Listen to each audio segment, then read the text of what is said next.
further shares in your property. How you do it is fairly straightforward. You go to your housing provider and approach them and ask that you wish to staircase. There'll be a simple form to complete, and from that you will have the evaluation undertaken on the property in the same way as when buying a property. That'll give you the value of your current property. And from that, you can then determine the extra shares that you want to buy in the property. So it's known as staircasing because you can do a number of these transactions over the term of living in the property. I think one thing to bear in mind with staircasing is it's a great opportunity for people, but be very clear about what you actually want to do with the property.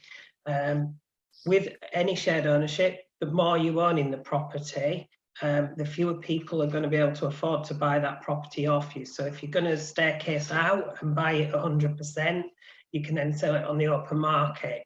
However, if it's a stopgap property for you and you're going to live in it for a few years and then want to sell it, the higher the share in the property, the fewer people will be able to afford it because it is based on your income assessment.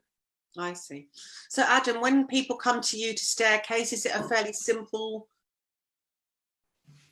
Yeah, it's a fairly simple process. There's a memorandum of staircasing that needs to be entered into. Obviously, the legal titles will be reviewed. If, for example, it's a house, you'll probably be transferred the freehold when you staircase to 100% ownership, so that all needs to be dealt with as well. But a fairly straightforward process, but you do need a lawyer and a lawyer that specialises in shared ownership to help you with it. Of course, absolutely. Lovely. So have we another question? How does shared ownership actually work?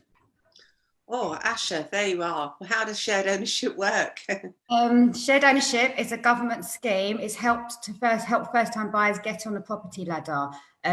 If you can't afford to buy in the open market, how it actually works is that you would purchase a share in the property. You can purchase anything from 25% to 75% initially. So you would pay a mortgage on the share that you purchase, and then you'll pay a rent on the remaining share that you don't own. The benefit of shared ownership is that it's a lesser deposit than buying on the open market. So on the share that you're purchasing, it's a deposit as little as 5%, but the financial advisor would go through that in more detail. And once you have purchased a property, you can do something called staircasing. So you can eventually own the property outright, depending on the location of the property. So it is literally purchased part buy, part rent. That's how shared ownership works. Great. Have you got anything to add to that, Tony? I mean, that seemed to cover it. Yeah, it does. I mean, that's very much the process of it. I think one thing to bear in mind with shared ownership is when people are buying a shared ownership, it is actually at the market value. Before anybody actually puts the property on the market, they have to have a RICS Red Book valuation undertaken. Now, what that basically means is that the valuation is determined by other properties in the location that have recently sold. And that's one of the fundamental differences between shared ownership and other products, because other products, it's about negotiating the price and based on whatever that particular product people are prepared to pay for it. Yeah. So it's quite an intricate difference to it. Quite unique, really, isn't it? Yeah, yeah. Lovely. Have we another question, please? What are the difference in the legalities of buying on the open market and shared ownership? Oh, so Adam, over to you, please. Yep, that one's definitely for me. So the legalities are broadly the same. The conveyancing process is broadly the same. It still follows the same sort of A to Z instruction through to completion. But there are some key differences, which is why you'd need to make sure you use someone who specialises in shared ownership. So there's various different clauses in the lease that dictate what you can and can't do with a shared ownership property. For example, you need to offer it back to the housing association when you want to sell the property first. There's mortgages that need to be approved by the housing association, which again, a shared ownership lawyer will understand why and how that's all dealt with. So broadly speaking, the conveyancing process is the same, but there are some key elements that are different, which is why you should definitely use someone who specialises in shared ownership. Definitely, yeah. It's very important, I think, that people don't just wander down the high street and go into the first place they see. They need to get somebody that's specialised. Absolutely. Lovely. Okay, another question, please. I have a Help to Buy ISA. Can this only be used with the Help to Buy equity loan scheme? Tony? I mean, Help to Buy ISA is out there at the moment. It's just come to an end as the product, so it's for people now who've been saving into that scheme. Generally, it is aimed at the Help to Buy product, but for those saving, it can be used for other schemes, the affordable homes, because obviously it was aimed at helping people get onto the property ladder. Great. I think we've just been joined by Alexandra Cook, who's also at Savill. She's Associate and Senior Sales Negotiator. Welcome, Alex. Thank you. Sorry about the delay. I was having technical difficulties. That's okay. Yeah, so thank you for that, Tony. Adam, anything about the ISA that you want to add to that?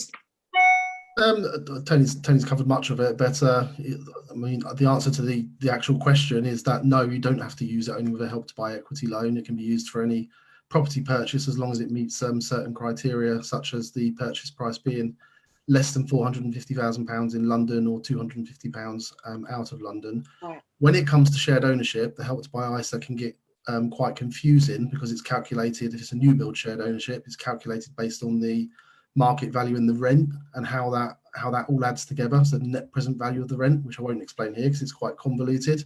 But again, it sort of heightens the fact that you need someone with expertise in that area to look into that for you, because heard so many stories of people missing out on their Help to Buy ISA because they've been advised incorrectly that they couldn't claim it on a shared ownership property, where quite often they can.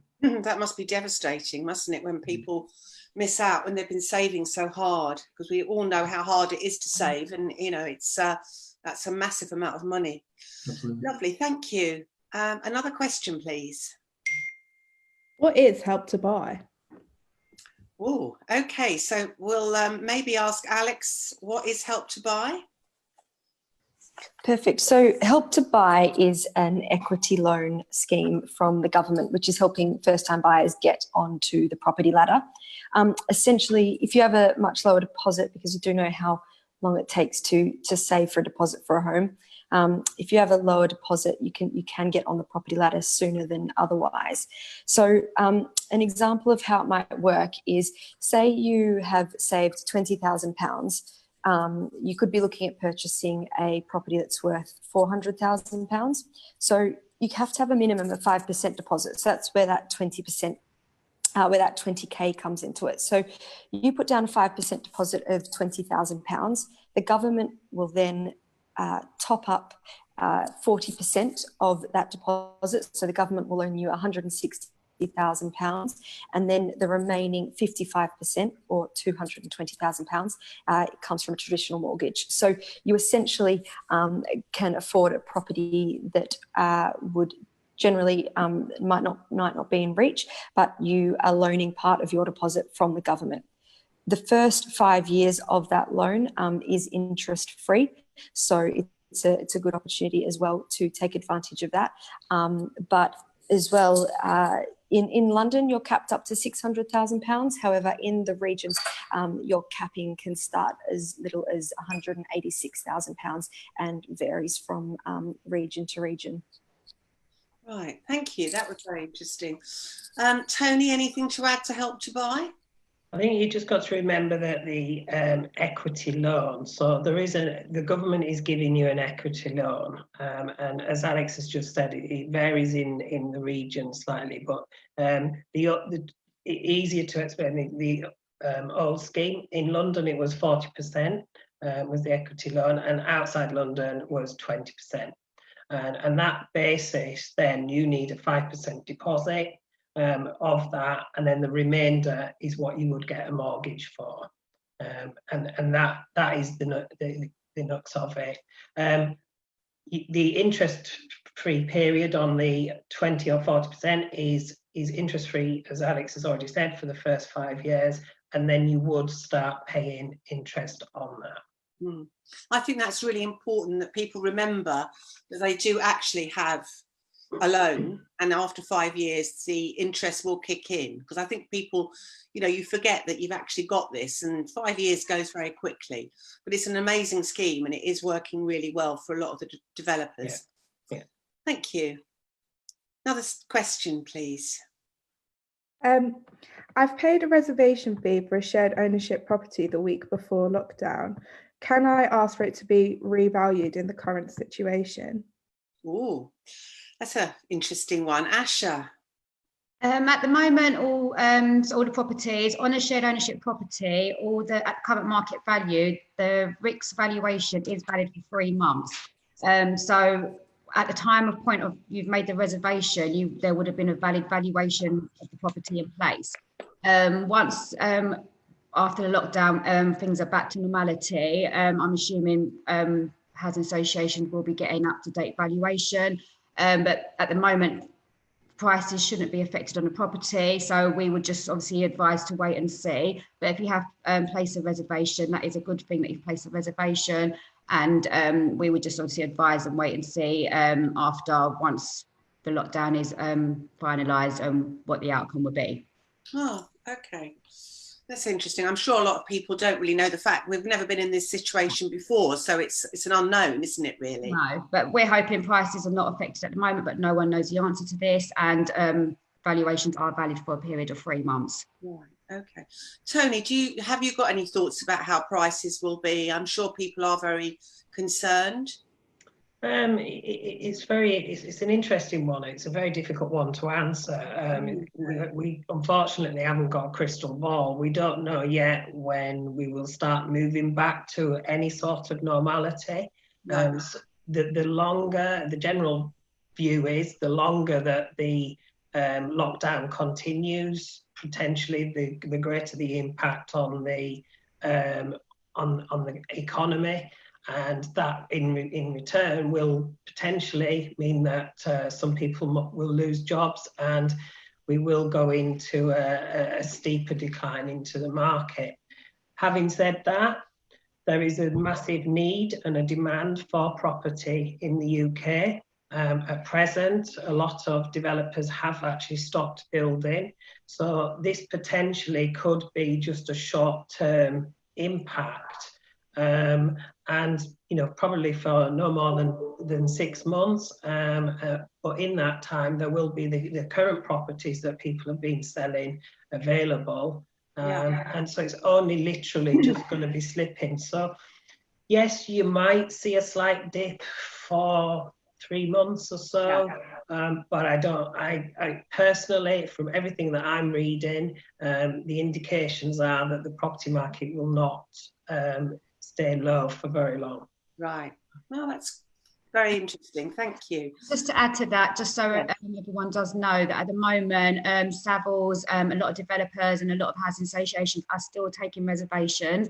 A lot of providers are doing virtual viewing of the show home of the properties, answering questions virtually. So it is a really good time while you've got a bit of time in your hands. Speak to sales consultants of a property you're interested in. Ask as many questions as you want asked about the property, and it is still a good time to take reservations. We are still taking reservations during these uncertain times, and we are progressing reservations right into up to memorandum of sale, and then nothing's progressing on further. So if you are really keen, you've seen a property, don't stop, still proceed. It is still business as usual, and obviously everyone is still available to answer questions.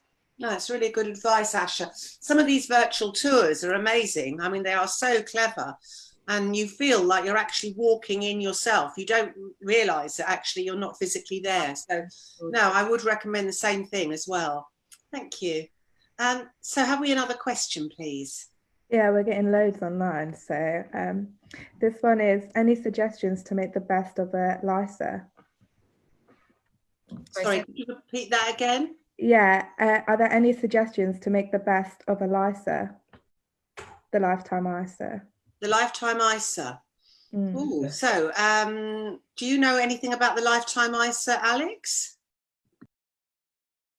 I do know a little bit about it, but I don't know if I'd be the best person to answer that question. Okay, no Yeah, worries. sorry about that. That's fine, absolutely. Tony? I think that really, Linda, is a question more for a financial advisor. Yeah, that's what I that thought. sort of level Yeah. of interest. Let's keep that one on hold, and then the next time we do one of these next week, we'll try and get a financial advisor and address that one. I can say something briefly on it if it helps. Oh, fine. Okay, thank you. So I think the key advice, obviously, I'm not a financial advisor, so I can't comment too much. But I think the key thing is that just follow the criteria very closely, because if you withdraw your lifetime ISA for any of the sort of non-stated reasons, i.e., if you're not buying a house or you're not over the age of, I think, 60, you will lose 25% of it. So I think that's really the key point, is follow quite strictly the advice. And obviously the more you save, I think it's a maximum of £4,000, and the government will put in £1,000. So obviously the more you save, the better in that sense as well. Once again, if you've saved up £4,000 and then you miss out, it'd be another devastating moment, wouldn't it? So very important. Okay, thank you. Could we have another question? How can I be sure that the property price is fair on a Help to Buy scheme? Oh, so Asha, have you got, so this is a Help to Buy scheme? Right. I'm happy to answer that one. So in order to ensure that the price is correct for Help to Buy, realistically, when you come to do your mortgage, there's going to be a valuation that takes place, and of course from there the bank will do the valuation, and they will find out whether or not they think that you have overpaid for the property. In that case, it would be downvalued. So you wouldn't necessarily have the opportunity to even go ahead and get a mortgage on it if the bank did feel that it was overpriced in that area. But at the same time, generally with Help to Buy properties, because they are all on new build developments, there are going to be more than just one property available, say in that block or at that scheme, and you can get an idea of the different prices to compare against other apartments or developments in the nearby area. So that should give you a bit of an indication of what is a fair price. Excellent. Linda, it's worth also saying that's exactly right, Alex, what Alex is saying, because the lenders ultimately, the people who are going to lend on the property value. But now, we mentioned already the housing associations, developers, agents are all out there now, still taking reservations and actually providing us with a lot more information online. Now is a great opportunity to also look at the UK property portals, have a look at what property is up for sale in your area. There's so much data and statistics out there on websites. The likes of Savills provide that. You can actually research and get to understand what the true values of properties in your area are as well. Yeah, this is the perfect time to do a bit of research, and the only thing I would say is sometimes you go on lots of different websites and you do get a bit confused. So you have to be very super selective about how you go about that. Yeah. I'll also just quickly mention that obviously First Time Buyer magazine is free online, and there's a lot of information in there that you will obviously be able to read at your leisure. So that's really great. Thank you. Could we have another question? You certainly can. So this question is about shared ownership properties, and how often do you see shared ownership properties being sold back into the market? This person was hoping to get a 3-bedroom, but is struggling to find 3 beds within her budget and in her location as well. Oh, Asha, what do you think?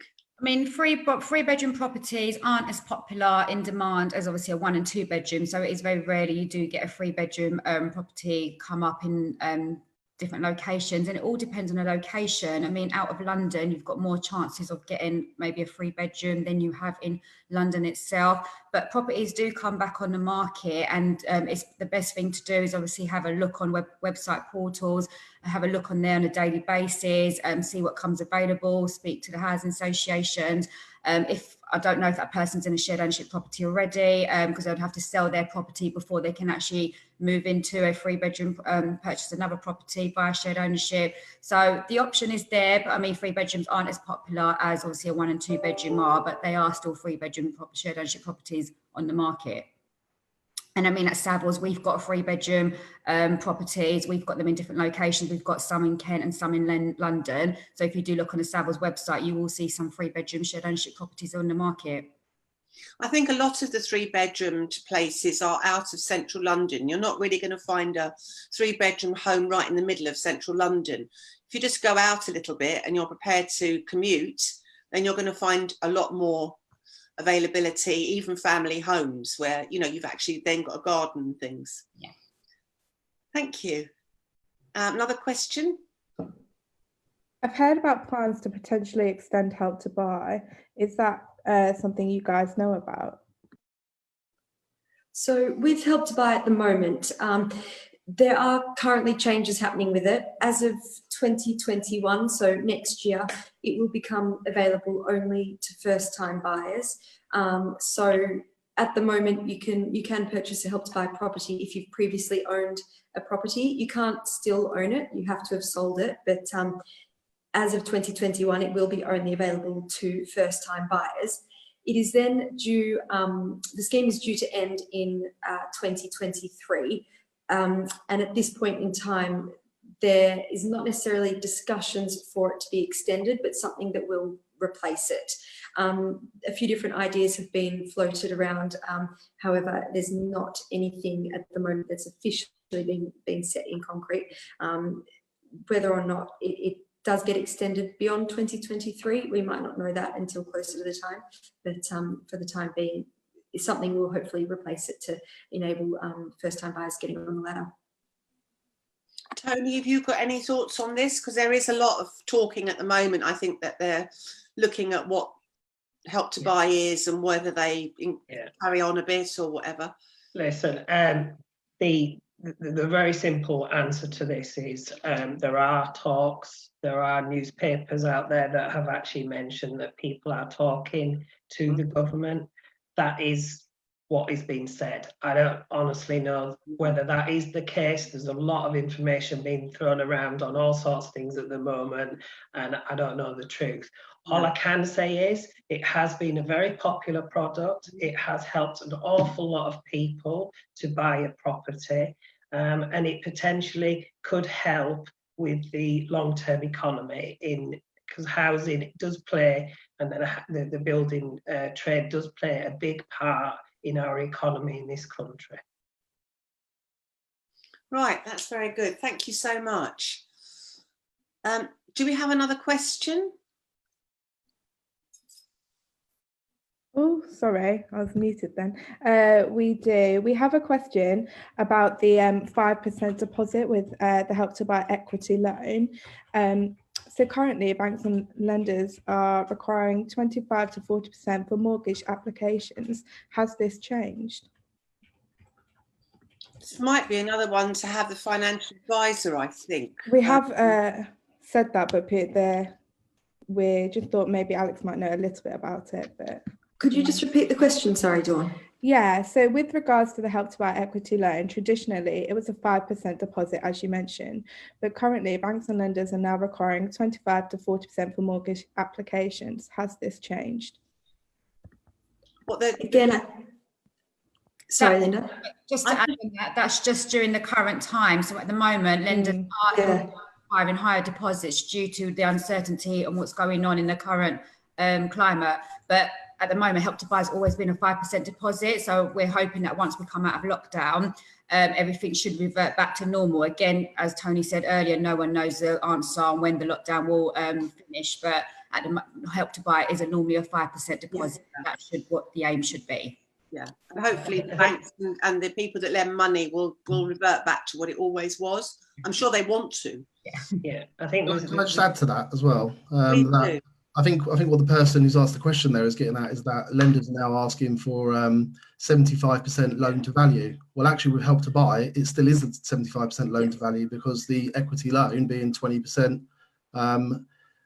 effectively counts like that. So there are still products out there, is my understanding, for Help to Buy with the mortgage lenders. Right, yeah, that's of course, absolutely. I think anybody who's got a question on financial advice, if you look at Savills, look at any housing association or developer, they are all working. They're all still there online. They have financial advisors that they work with. And if you've got any queries like this, get in touch with the property that you're interested in, get in touch with the developer. They're all working still, Monday to Friday at least. Get in touch with them. They can always put you in touch with a financial advisor and at least start that groundwork of understanding where you currently stand. We've got people out there at the moment that are furloughed that may want to understand how that impacts on them at the present time. So it's a great opportunity now to have those conversations so that you're fully prepared, because the longer, while you've got that time on your hands, it's a perfect opportunity to be able to ready to move once we come to a situation. Really good advice, very good. Have we got time for one more question? Yeah, I think so. So someone asked, are people still able to buy at the moment? How can I see properties? So can we go over some good ways to do that? Of course, what I'm seeing at the moment is, particularly with new builds, which is all Help to Buy properties are going to be new builds. A lot of Help to Buy properties are also off-plan properties. So what I'm currently doing, and have been agreeing sales all this week and the last couple of weeks as well, is agreeing a price of a flat off plan, and that is subject to viewing. So we are I'm sitting there and going through the floor plans with buyers, either via Zoom or just on the phone. And then I'm trying to provide them as much information as I can about the property and answer any questions that I can. That includes pictures and going through the floor plans thoroughly and getting an idea of the area. And in some cases, we have got videos of like an example apartment or a show flat. And from there, we're saying to people, look, this is the best plot that we think that you should go for. People are putting forward an offer, and then once we can resume viewings at the marketing suites again or at the actual apartments or houses, then we are getting people down there and hoping that they do proceed. But in the event that they don't want to, their reservation deposit will be refundable. But we are able to get the process started so that you can choose your specific plot whilst we're still in lockdown. Is that the same with shared ownership, Asha?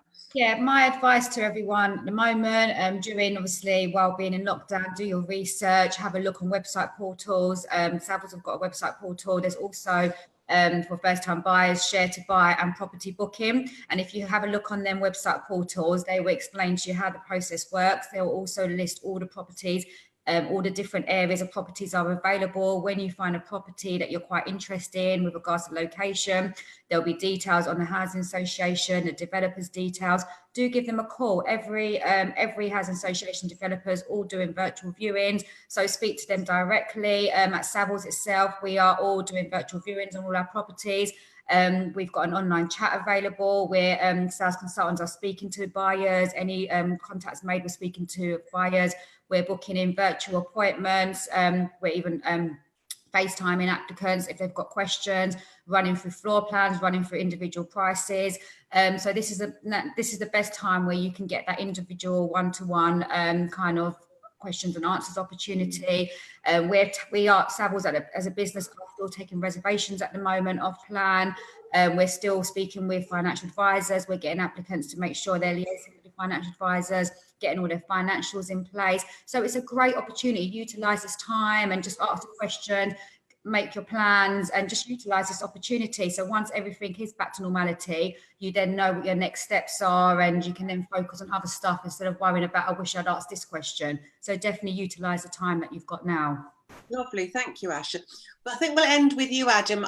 Are people still able to talk to you as a conveyancer? They obviously can get advice on and can talk to you. Yeah, absolutely. Yep. So our full team is still working. obviously remotely, but everyone's set up to do that. So we're completely available to advise. We're able to progress transactions as far as we can. New build properties are still even exchanging and completing because they're vacant, and therefore people can exercise their social distancing. A little bit more difficult in the sort of chain situation, but that's not really what we're talking about today anyway. But yeah, transactions can still proceed. You can still instruct your lawyer. You can still take advice and encourage people to do so right now. Fabulous. Great. Well, I'd really like to thank our experts today for giving up their time. I hope we've answered a lot of your questions. We'll be back doing this again next week, 11 o'clock next Friday. So hopefully we'll see you all, or not see you, but we'll hear from you all again then. And thank you all. And I hope you all have a lovely weekend. Thank you. Thank you. Thank you. Thank you. Thank you.